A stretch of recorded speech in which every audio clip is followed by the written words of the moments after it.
بسم اللہ الرحمن الرحیم۔ السلام علیکم محترم ناظرین۔ ایک دن حضرت سلیمان علیہ السلام کے دربار میں انسانوں اور جنوں کے درمیان تقدیر اور تدبیر کے اثرات کی بحث چل رہی۔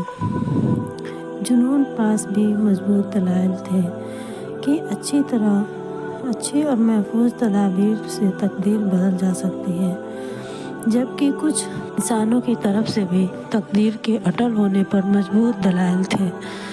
حضرت سلیمان علیہ السلام نے بہت بڑھ چڑھ کر بولنے والے جن سے کہا، اگر تمہیں اپنی دلیل کے اٹل ہونے کا اتنا ہی یقین ہے تو ثابت کر کے دکھاؤ۔ جن نے کچھ عرصے کے لیے اجازت مانگی جو اسے کچھ سالوں کے لیے دے دی گئی۔ یہ جن دن رات ترکیبیں سوچتا رہا کہ ایسا کیا کروں کہ اپنے دلائل ثابت کر سکوں۔ ایک دن انہیں خیالات میں اڑتا ہوا جا رہا تھا کہ اس کی نظر پڑوسی بادشاہ کے محل پر پڑی۔ اس کی وسیع و عریض چمن میں نوعمر شہزادی اپنی کنیزوں اور سہیلیوں کے ساتھ چھپن چھپائی کھیل رہی تھی۔ وہ اپنی سہیلیوں سے چھپنے کے لیے ایک الگ تھلگ درخت کے پیچھے چھپی ہوئی تھی۔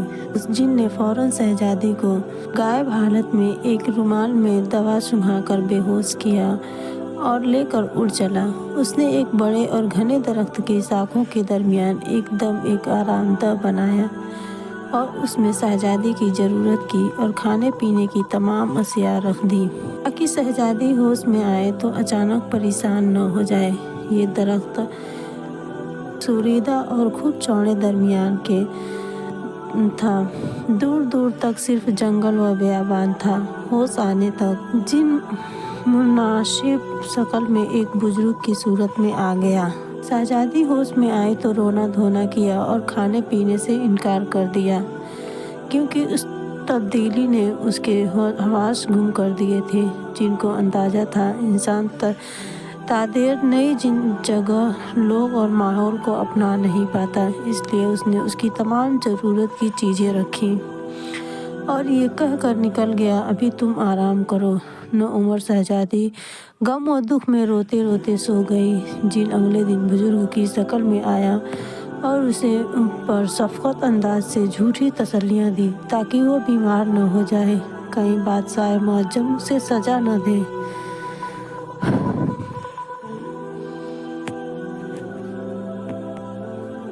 شہزادی کی پسند کی چیزوں کے متعلق پوچھا اور اگلے دن آنے کا کہہ کر چلا گیا۔ آہستہ آہستہ شہزادی جن کی عادی ہوتی چلی گئی اور وہ اسی سے اپنی ضرورت کی چیزیں منگوانے لگی اور آس پاس کی کھڑکی سے جنگل یا دریا کا نظارہ کرتی۔ اسے اپنے جیسا اور کوئی انسان نظر نہ آتا، لیکن جن جسے وہ بابا کہنے لگی تھی کے بارے میں جان چکی تھی کہ وہ ایک جن ہے جو کمرے سے نکلتے ہی وہ غائب ہو جاتا ہے، جبکہ باہر کوئی سیڑھی نہیں تھی۔ وقت گزرتا گیا اور شہزادی نوعمری کے دور سے نوجوانی میں داخل ہو گئی۔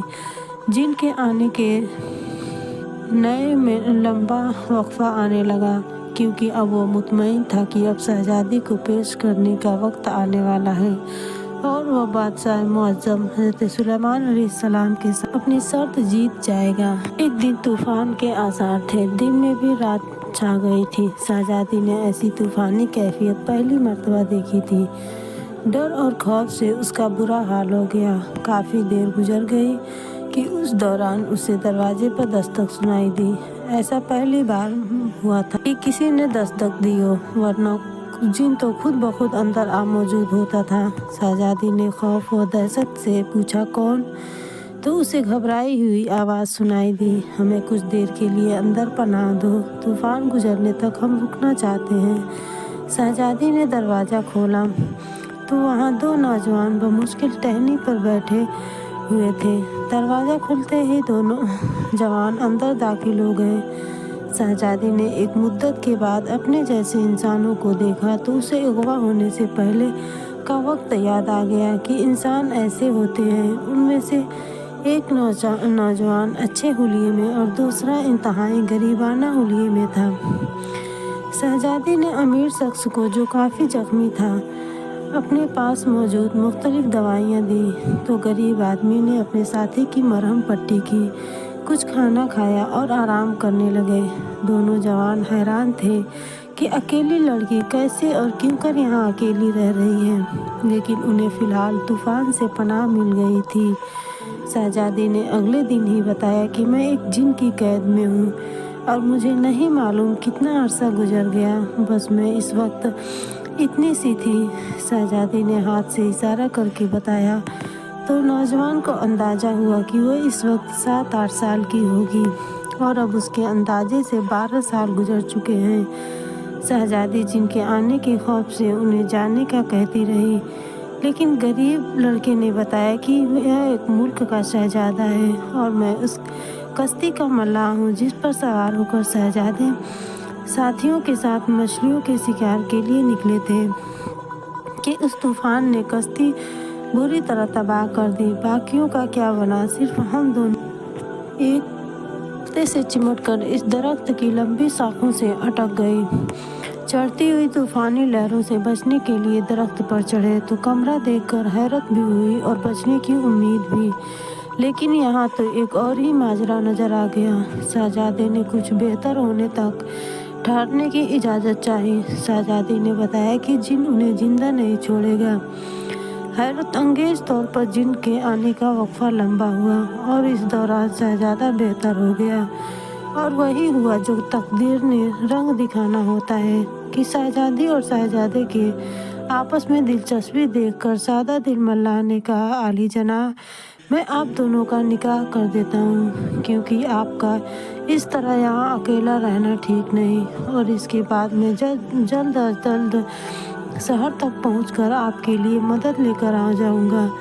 طوفان کی وجہ سے لاتعداد تختے نیچے موجود ہیں، میں کسی طرح پہنچ جاؤں گا۔ یہ ساری بحث سن کر شہزادی اور شہزادہ راضی ہو گئے اور ملاح نے ان کا نکاح پڑھایا اور اجازت لے کر چلا گیا۔ چند دن گزرنے کے بعد جن آ گیا۔ شہزادی نے شہزادے کو کسی طرح ایسے چھپایا کہ جن کو شک نہ ہو۔ جن نے آتے ہی نئے انسان کے بو کا ذکر کیا۔ شہزادی نے کہا، خود سوچو یہاں کوئی کیسے آ سکتا ہے؟ دریا کے درمیان ایک اکیلا درخت، اس قدر بڑا طوفان گزرا کہ اس کی بو سے تم پریشان ہو رہے ہو۔ جن کچھ مطمئن کچھ غیر مطمئن ہوا اور شہزادی تک کھانے پینے کی چیزیں پہنچا کر واپس چلا گیا کہ آج کل دربار میں میری ذمہ داریوں میں اضافہ ہو گیا ہے، اس لیے میرے آنے کا وقفہ لمبا ہوگا۔ شہزادی مطمئن ہو گئی۔ اب شہزادی کے دن خوشی خوشی گزرنے لگے اور چند ماہ مزید گزر گئے۔ شہزادے کی بہتر صحت کے بعد جد تھی کہ ہم دونوں فرار ہو جائیں، لیکن شہزادی جانتی تھی کہ جن ہر جگہ سے اسے تلاش کر لے گا اور شہزادے کو نقصان پہنچائے گا۔ شہزادے کو ملاح پر بھی حیرت تھی۔ آج کئی مہینوں سے مدد لینے گیا ہے اور واپس نہیں پلٹا۔ اب شہزادی ماں بننے والی تھی۔ شہزادہ سخت پریشان تھا کہ وہ اکیلے سب کچھ کیسے سنبھال سکے گا کہ شہزادی کو جن کے آنے کا احساس ہوا، جو اسے اندازہ ہو جاتا تھا۔ شہزادہ فوراً چھپ گیا اور جن نے شہزادی سے آ کر کہا، تیار رہنا، میں تمہیں اس کمرے سمیت اٹھا کر آج بادشاہ سلامت کے حضور پیش کرنے جا رہا ہوں۔ یہ ایک شرط تھی جو میں نے جیتنی تھی اور اب میں جیت گیا ہوں۔ اب تمہیں شاہی دربار میں لے جانے آیا ہوں۔ شہزادی حیران و پریشان تھی کیونکہ اس کے بچے کی پیدائش کا وقت قریب تھا۔ جن نے ایک نعرہ بلند کیا اور کمرہ ہاتھوں میں اٹھا کر پرواز شروع کر دی۔ چند منٹوں میں جن شاہ وقت حضرت سلیمان علیہ السلام کے دربار میں پہنچا اور فاتحانہ انداز میں درباریوں سے مخاطب ہو کر کہا کہ 12 سال پہلے تقدیر اور تدبیر کی جو بحث چلی تھی کہ جو لکھا گیا وہ بدل نہیں سکتا، میں نے فلاں بادشاہ کی بیٹی کا اغوا کیا جس کی منگنی فلاں بادشاہ کے بیٹے سے ہو چکی تھی، لیکن اب اس شہزادے کی کشتی کے حادثے میں انتقال کی تصدیق کروا لی تو مجھے احساس ہوا کہ اب شہزادے کی شادی کہیں اور ہو سکے گی اور ہم تقدیر کو تدبیر سے بدل سکتے ہیں شہزادے کی شادی اسی شہزادے سے ہونی تھی۔ حضرت سلیمان علیہ السلام نے دروازہ کھولنے کا حکم دیا تو اندر سے ایک شہزادی کے بجائے 3 افراد برآمد ہوئے، شہزادی، شہزادہ اور ان کا بچہ۔ جن یہ سب دیکھ کر ششدر رہ گیا۔